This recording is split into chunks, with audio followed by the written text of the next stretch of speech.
Hi, welcome to AAC's Facebook Live. My name is Poney Chiang, your host for this week. I'm a practitioner of Chinese medicine and acupuncture in Toronto, and it is my pleasure today to introduce our guest, Dr. Demian Steiner. Just a little bit of biographical background about Dr. Steiner. Um, Dr. Demian Steiner is a scientist, traditional Chinese medicine practitioner, teacher, and the founder of electrical acupuncture medicine. He's licensed to practice in New Jersey and Florida, and has successfully and safely given more than 60,000 treatments.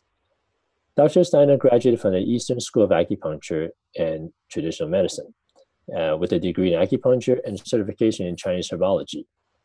He then continued his graduate studies at the Atlantic Institute of Oriental Medicine, where he learned his doctorate of acupuncture and Oriental medicine with a specialty in traditional Chinese medicine, internal medicine. He's currently in the process of writing a clinical manual as well as a certification program for electrical acupuncture medicine. And so it is my pleasure to meet you, Dr. Steiner. Thank you for joining us today in your busy practice. I've heard a lot about you and have been interested in taking your courses for some time now. And but if you don't mind, would you be able to tell us what exactly, if it's possible in a few words, what is electrical acupuncture medicine? Absolutely. And first, I want to say hello to everybody and thank you very much for having me on here. And electroacupuncture medicine is a broad category. It's actually a lost art form that I've been trying to bring back. And it is subatomic particle medicine mixed with classical Chinese medicine. And it sounds more complicated than it is. However, it's not very complicated, and all the secrets are still found in all the ancient Chinese medical classics. So practically, it is the application of frequency-specific electron pulses to acupuncture needles to obtain the desired medicinal effect. Okay. Can you enlighten us? When do you have any information on when electrical acupuncture may have been first practiced in China or in East Asia? Yes, well, there is some evidence showing that electricity was actually used in ancient Egypt approximately 3000 BC. And then electricity again popped up in the late 1800s and approximately 1911, where they were using electricity to treat different types of cancers and tumors. Wow. And it became much, 9 hours increased recovery time fivefold. That's amazing. Yeah, we got to do something to make sure that we get that into our operating rooms. It's more of a personal level. What type of conditions do you use electrical acupuncture medicine the most in your personal practice? Well, for many years, it was mostly pain and inflammation and non-healing wound care. That's not my preference. My preference is more internal medicine and how we can use electroacupuncture medicine to regulate organ function as well as regulate the autonomic nervous system. So we know that it's quite effective in treating pain. And more recently, my clinic's being more and more flooded with difficult patients that have been to see every single doctor and they can't really help them. So they come to my office looking for help. So my preference would be to explore internal medicine and what can be accomplished with the use of electrical acupuncture for internal medical conditions. Fantastic. So are there one or two particular, could you give us some examples of which internal medicine conditions that you've had particular success with electroacupuncture medicine? Yes. Well, in our stressful life, it's common for people to get stuck in that sympathetic fight or flight mode. And that in itself, being chronically stuck in that can lead to all sorts of disorders, from diabetes to insomnia, a whole wide variety, indigestion, because if somebody's stuck in sympathetic lock, then they're not going to be digesting their foods properly, and that leads to more difficulties down the road, such as autoimmune disorders and allergies. So one of the things we can do is use electrical stimulation on the sympathetic ganglia, which feed the adrenal glands, and we can actually get this sympathetic lock to release, if you will, so to give everything a break and to increase parasympathetic activity to overall help the patient's condition. Wow. Yeah. If obviously, if we can have an elegant and safe way to modulate the autonomic nervous system, then that's the golden ticket, right? To be able to help so many different type of conditions. Absolutely. That sounds really, really amazing. I'm looking forward to studying from you soon, hopefully. Oh, thank you. Now, there are going to be some people that are a little bit more traditional, and might claim and argue that acupuncture, electricity didn't exist around the time of the Huangdi Neijing. So, what advice and comment would you say about those more purist practitioners that have some reservations about applying acupuncture to our traditional applying electricity to our traditional medicine? Mm-hmm. Well, I have a couple things to say about that. In the 1990s, they found an Iceman frozen on the border of Italy and Austria, and they named him Otto.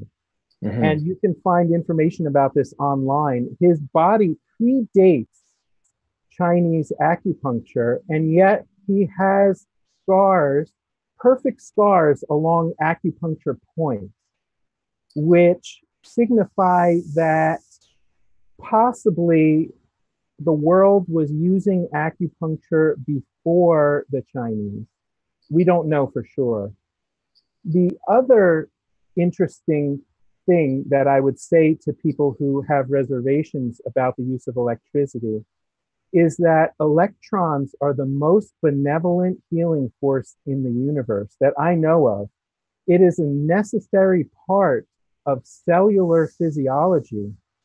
And the Earth right now is being struck by lightning.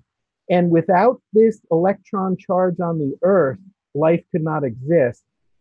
And all of our cells need a certain amount of electron charge in order to function. And they also need a certain amount of electron charge to regenerate. So I find it less barbaric than twisting a needle to intertwine tissue. I would much rather painlessly insert a needle and then apply benevolent electrons in order to obtain the desired effect that I'm looking for. Thank you. You know, I would say I would tend to agree with that. As much as I like to obtain local twitch response from deactivating an Asher point, or for example, I don't get to do that all the time because sometimes that's too uncomfortable. And I will rely on electricity because I do find patients are more comfortable with that, especially the ones that not a big fan of those kind of the fish tucking on the line type of jumping feeling in the muscles. Yeah, so I can definitely resonate with that. What vision do you have when it comes to electroacupuncture medicine? What are some of the projects that you're working on at the moment, and where do you see it be in, let's say, in the next 5 years or so? Okay, well, in medicine, not just Chinese medicine, but in medicine, we see this spurring of new techniques using electricity to get desired benefits, such as there is research being done where they implant an electrical stimulator to stimulate the vagus nerve, and they've achieved incredible results with helping rheumatoid arthritis patients. So they implant this device. The surgical implant cost about $40,000. And it stimulates the vagus nerve as it enters the spleen, which turns off tumor necrosis factor, which pretty much cures the rheumatoid arthritis patients. Wow. Until they turn the device off. Then the rheumatoid arthritis comes back. But these are big experiments. This one I'm talking about is actually happening at Rutgers Medical University in New Jersey. And we can duplicate these results using our inexpensive treatments. And we can also take it a step further by going ahead and regulating the spleen so that when we stop the treatment, that the rheumatoid arthritis should not return. So wow. The use of electricity in medicine in general is starting to come about. And we're always in a constant battle with the pharmaceuticals because they're interested in what methods will make the most money. And so I see electroacupuncture medicine really moving more towards the forefront. I experience a limitation in what I'm able to treat because of the devices that I have to use. So the electrical stimulation devices that acupuncturists are given are far behind the technology. For example, on any laser, there's a display that'll show you how much energy was applied to the body. It's usually measured in joules. Well, we don't have these electroacupuncture devices with a display that shows us how much electricity is applied or how much energy is applied to the body. And this would be a big step forward if we had this information. We could start charting this information. Right. We could discuss with colleagues. In other words, I could say, oh, I tried 5 joules for this Xiaoyan headache and it didn't work. And you could say, oh, well, you need to use 10 joules. I've been finding 10 joules of electricity applied on the Xiaoyan headache made it go away permanently. So I do see the use of subatomic particle medicine increasing, and electrons are these subatomic particles. And Chinese medicine, I believe, mapped this out. And for many years, many acupuncturists don't really understand what the acupuncture channels are. And more, it's becoming clear that the ancient Chinese really nailed it on what they are. And so for me, when they're talking about qi, well, we have all these different types of qi, gu qi and the air. But when we're talking about the qi flowing in acupuncture channels, this is muscles which are battery packs storing electrons, feeding these electrons on wires called fascia, which is a semiconductor, which transmits these electrons at the speed of light in one direction only into the organs and the cells for cellular regeneration, and so that they can run properly. I really see classical Chinese medicine and subatomic particle medicine really converging in the future. So there's a lot of great things coming up, and our current devices are a big limiting factor.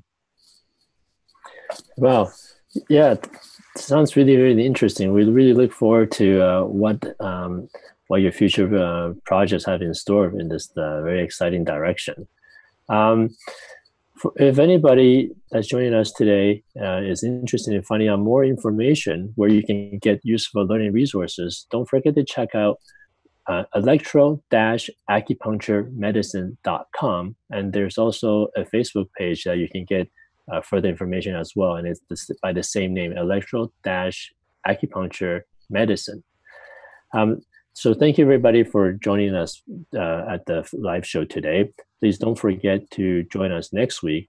We're looking forward to a presentation by Lauren Brown. Thank you very much. Thank you, everybody.